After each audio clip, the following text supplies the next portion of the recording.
now move on to item 7, which is receive an update on the events of March 11th, 2026, and the local response to the federal actions in South Burlington with the city manager, Jesse Baker, and Bill Bro, our police chief.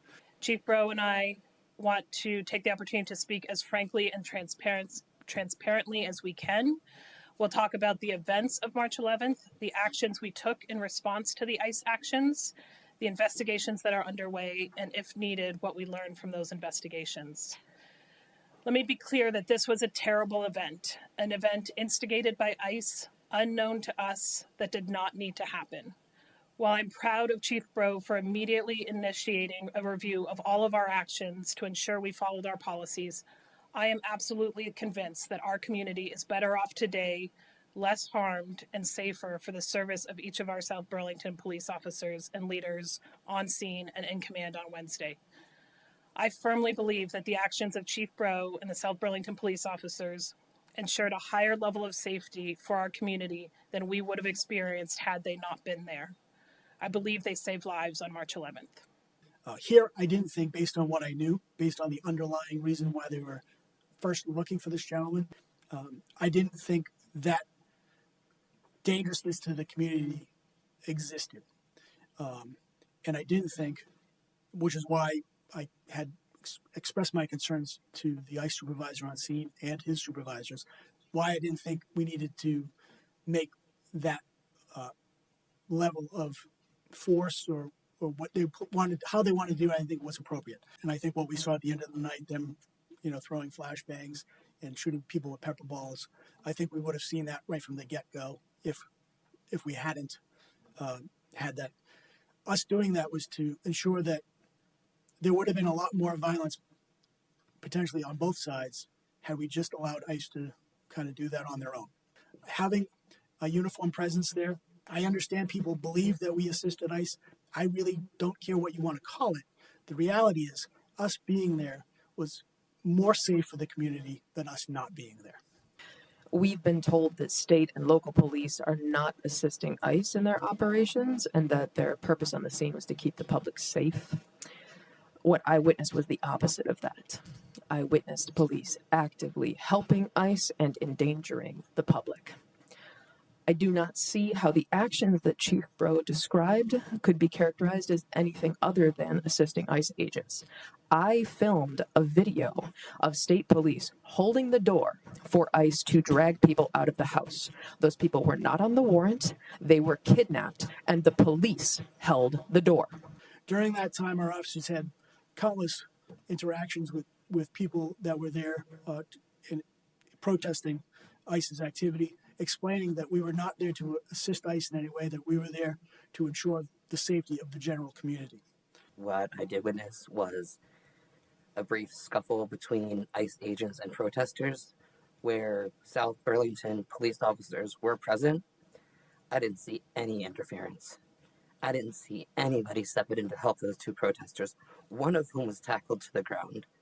I thought I was going to witness the next Renee Good or Alex Pretty. I'm thankful that I didn't, but I didn't see any SBPD intervention until there was a crowd formed around those agents, pushing them back, chanting ICE out. Where were the South Burlington police there?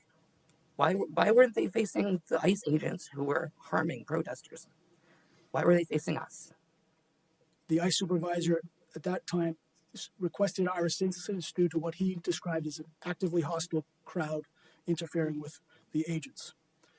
I assigned Deputy Chief Briscoe and instructed him to take a contingent of officers to the area to ensure protection of First Amendment rights, ensure agents were not being physically assaulted, and stressed to him, and I know he stressed to the officers he took, that we were not involved in the ICE enforcement, but solely the safety for all of those in the area.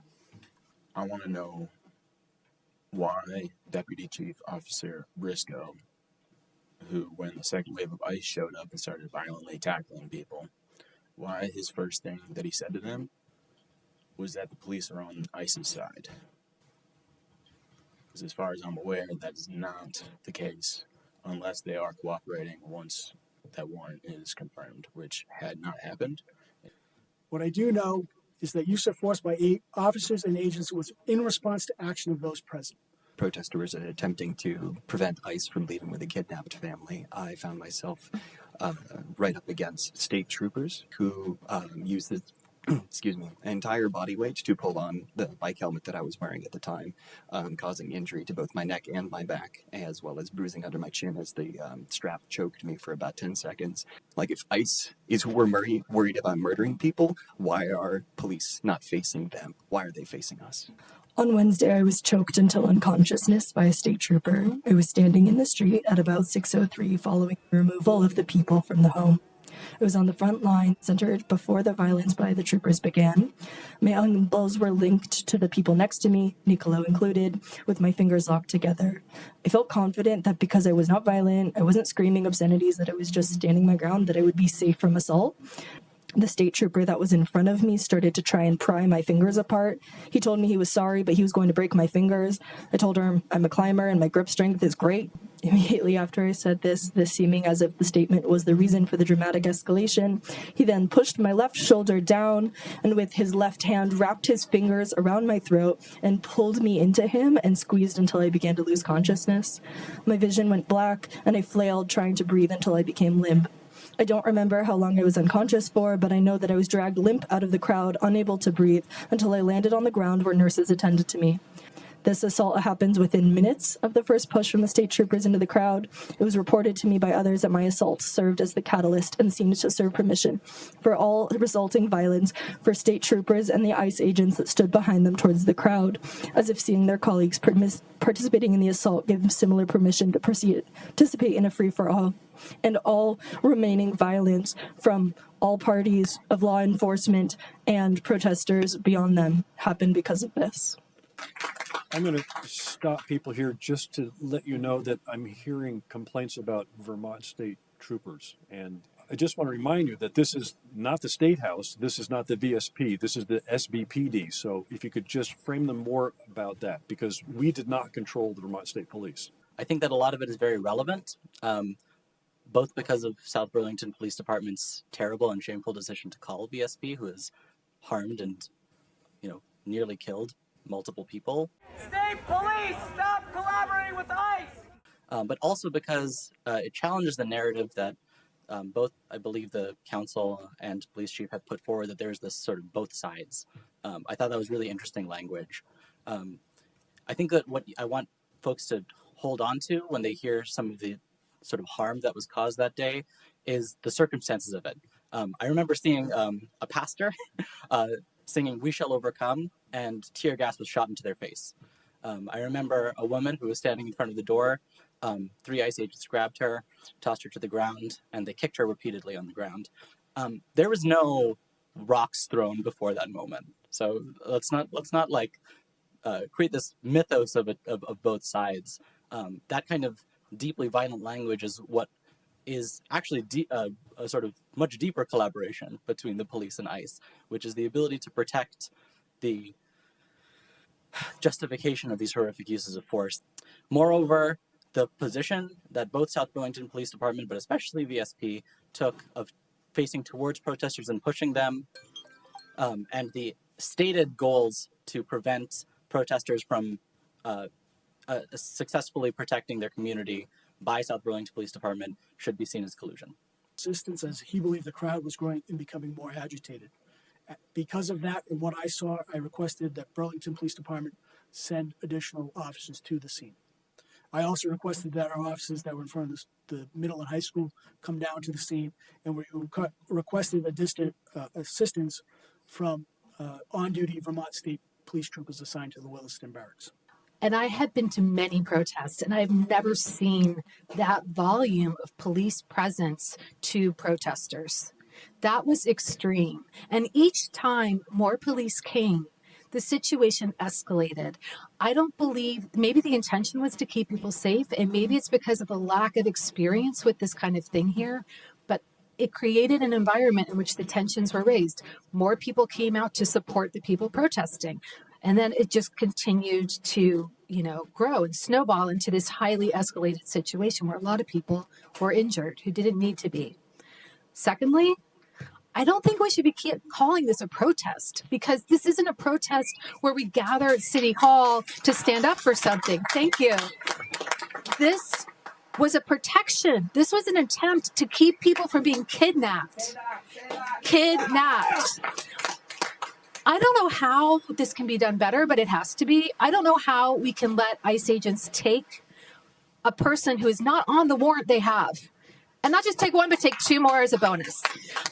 Yeah, I'm of course furious like everyone else is here, and I'm very heartened that you're here listening, that everyone's here listening, and so many people have come out to speak, because we need to work together. And I really believe that the next time something like this happens, everyone needs to think about what side they're on. And if we all think ICE are the people who are causing the problems, then we all have to be working on a solution that supports and protects everyone here. South Burlington PD, from what I witnessed, did an exceptional job for the most part. Where they failed us was when they called in the Vermont State Troopers. My voice doesn't sound like this. I have lateral bruising to my trachea. And I was assaulted by multiple ICE agents at the protest. I witnessed Burlington police officer assault multiple people at the protest. I think something that you need to answer to the community is, what are we supposed to have faith in anymore? What I'm hearing today is, if I'm an ICE agent, I can commit acts of terror within the United States, and they have to sit on their fucking hands, and I have to endure this and watch my community endure this. This is horrible, guys. Like, you already admitted that our federal government is committing war on us. So allow, like, the Vermont State Troopers, and sadly, the South Burlington PD lost public trust. It very well might be true that our local boys in blue did nothing wrong, that it was the outside agitators of ICE, Burlington, and state police. That still leaves us with the question of, are you going to call them again next time this happens? Because no one here seems confused about the fact that this is probably going to happen again.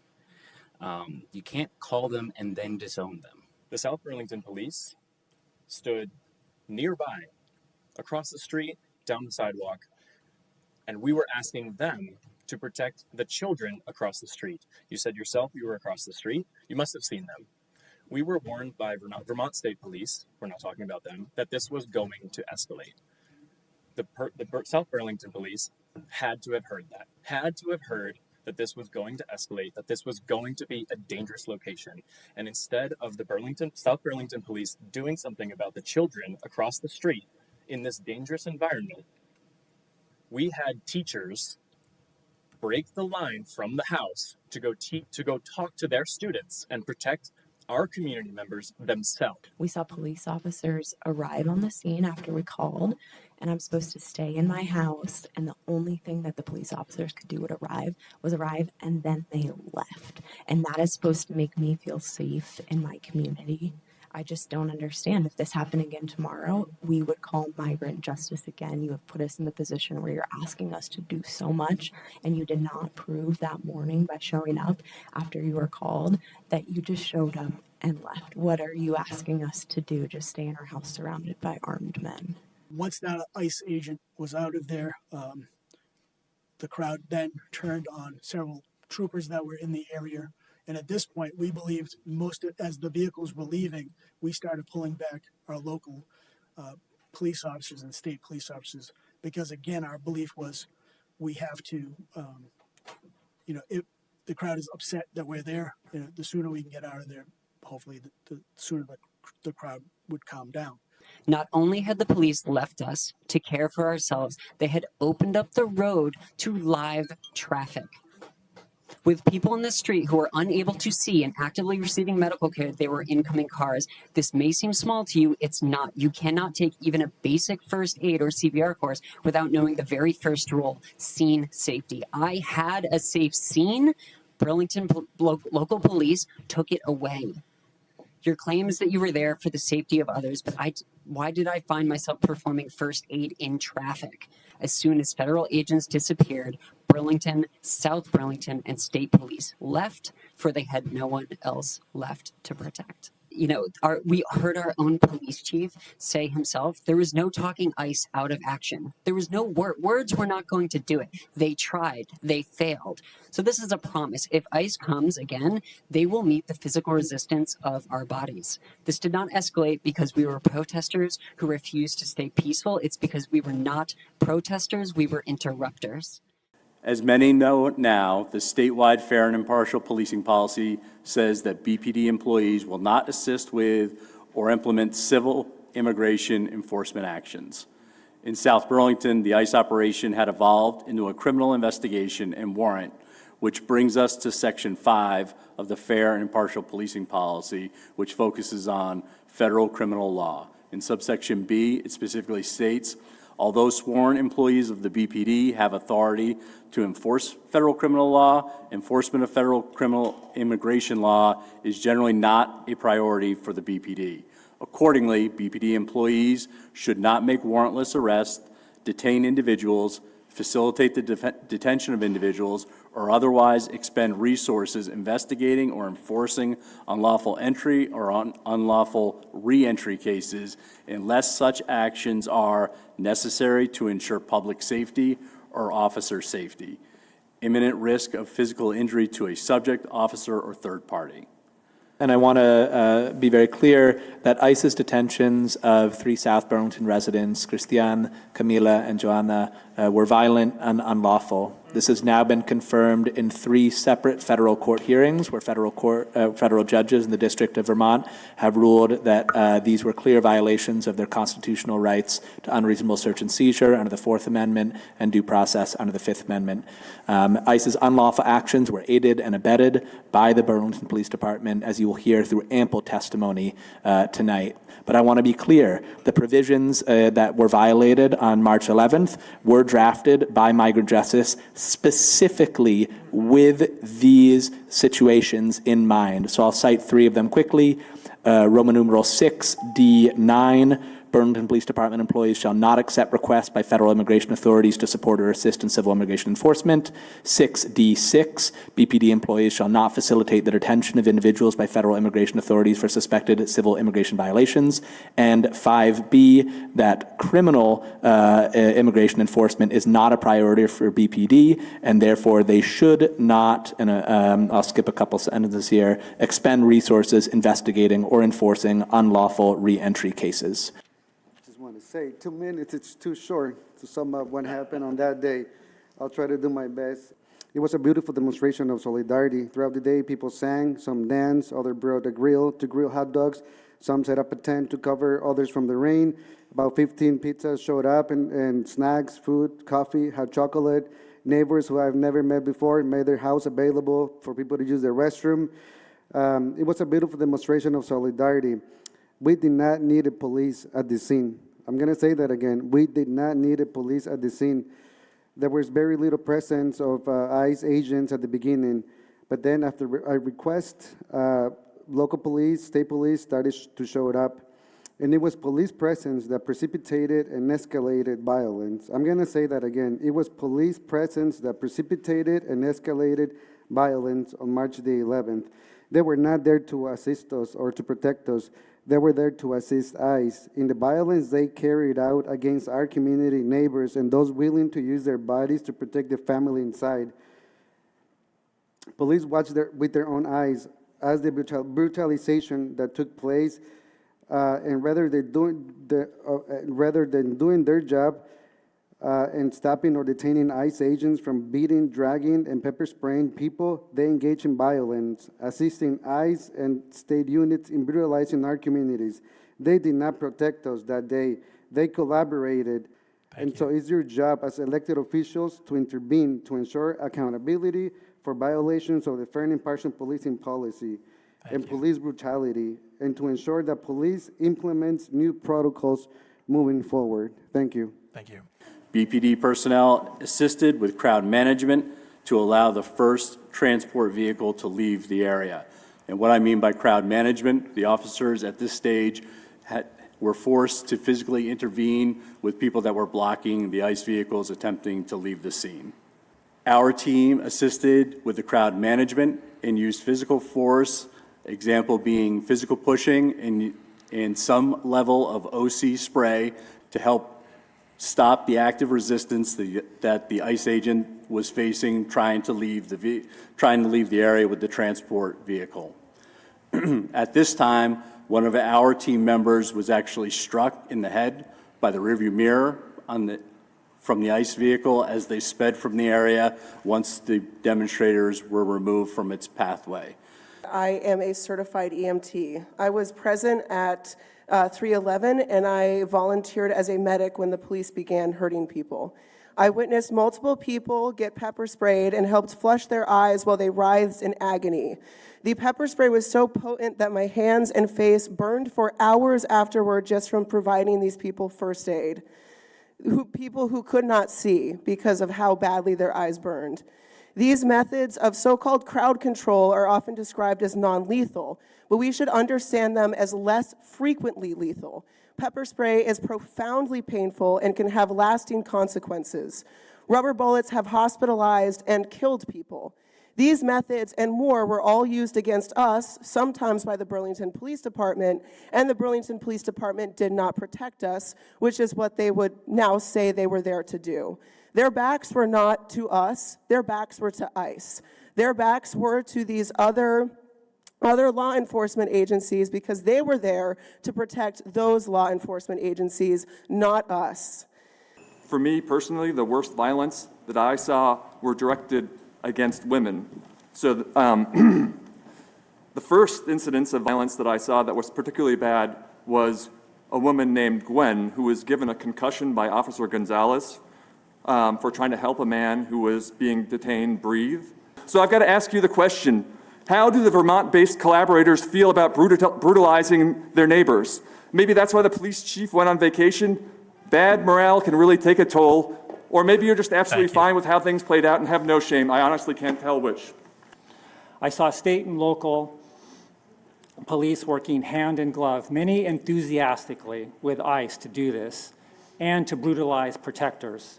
Chemical weapons we've heard about, dragging people, violently shoving, knocking protectors to the ground, and then I didn't see, but also the horrible choking someone unconscious.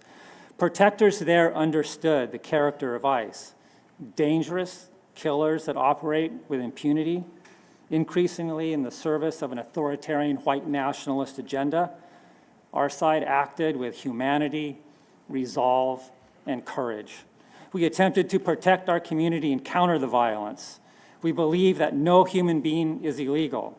No one should live under the racist, anti-immigrant, apartheid laws and policies in the U.S. that rulers use to divide, exploit, and oppress working-class people.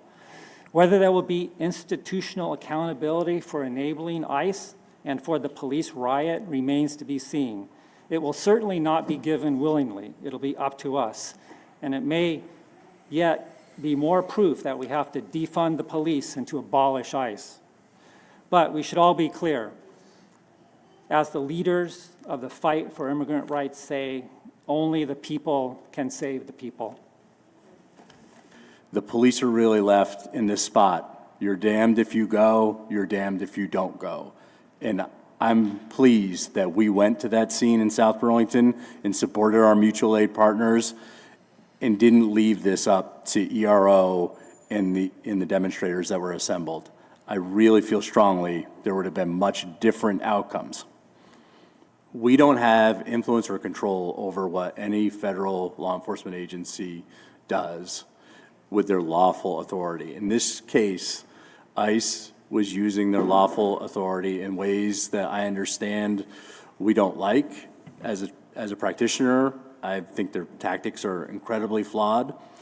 However, it is a lawful federal law enforcement operation, and a strong mutual aid partner called and asked us for assistance in maintaining public safety. The city of Burlington cannot survive without our mutual aid partners. The police claim their role in ICE's raid was to keep people safe. The Burlington chief, along with other law enforcement leadership, agree that they themselves don't trust ICE and even fear them. They claim that if they weren't there, ICE would have murdered us. So instead of running ICE out, they did the reasonable thing and beat us so ICE couldn't kill us. We know now that that warrant listed someone who wasn't actually in the house. And because of that, our agencies, Burlington and South Burlington and the Vermont State Police, contributed to the detention of 3 people that judges have deemed had their constitutional rights violated. So we have to look at any future scenario that involves them getting a criminal warrant and collateral damage. Someone should have been able in our local agencies to look at that warrant, to request entrance in the house to determine who was in the house, and whoever wasn't on the warrant should have been allowed to leave. We arrested people who were not being accused of any crime, any criminal offense. Was there any confirmation that they were doing this with the confirmation of the person being there, or was this just trusting, whether it's South Burlington Police trusting ICE's word or whoever else trusting ICE's word, when it is clear that ICE does not operate in terms of truth? The weight of that evidence was contemplated by the magistrate or the federal judge that issued that warrant. In closing, the Burlington Police Department works very hard to be a self-assessing and self-correcting agency. We have a strong legacy of relationship-based policing, progressive response models, and the use of de-escalation techniques across all levels of encounters with the public. But I fully acknowledge that this incident has eroded the public's confidence in Vermont law enforcement. A very frustrating element of this incident, local law enforcement nor government can stop the enforcement operations of ICE.